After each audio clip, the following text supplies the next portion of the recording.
Galera da Alto Estilo, hoje eu trouxe pra vocês uma lenda, Golf GTI 2015. Dá um close, Biela. Cara, foi, Biela. Estamos aqui com essa lenda Golf GTI e vamos aprender um pouco mais sobre ele. Fala pra gente desse Golf GTI, Biela. Galera, Alto Estilo tá com esse Golf aqui, só pra vocês entenderem o que significa o GTI, né?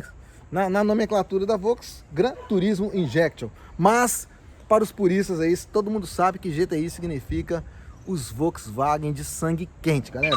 O Lucas talvez não saiba, não. E esse aqui da Alto Estilo, galera, ó, ele tem alguns apetrechos, algumas coisas legais. É um pacote esportivo, né, Biela? Que o chefe acrescentou aqui. Ele tá disponível, galera.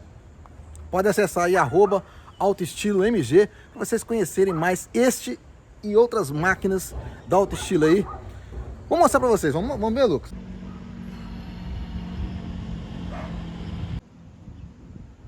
E as poucas unidades que ainda estão disponíveis, principalmente em excelente estado, que é esse aqui, tem nem como falar, é completo. Só que carro completo, tem tudo, câmbio automático, DSG, banco em couro, teto panorâmico, tá?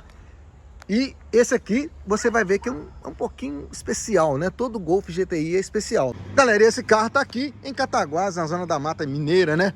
Ó, o interior do Golf não tem nem que falar, câmbio DSG. Olha o volante diferenciado, ó. Perfeito estado. Carro tá em LED interior também. E a Alto Estilo também acrescentou nele, nem todos os Golf GTI tem, que é a seta sequencial, né? Lucas, o que vamos fazer? Agora nós vamos lá, né, Biela? Eu já tô ansioso para poder entrar nessa máquina e conferir. Vamos lá? Ainda bem que você sabe, vai ficar no banco do carona. Vamos lá, galera. Com certeza.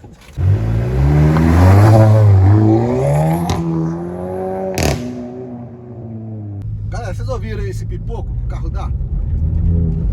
É exatamente o abafador, né? Daqui na Alto Estilo. Pesquisa aí para vocês verem, né? Como você pode mexer num carro desses, seja chipar, seja melhorar o abafador, e ele tem uma central que vai ajustar o motor de acordo com essas alterações. Não tem que ficar preocupado a respeito, é muita tecnologia.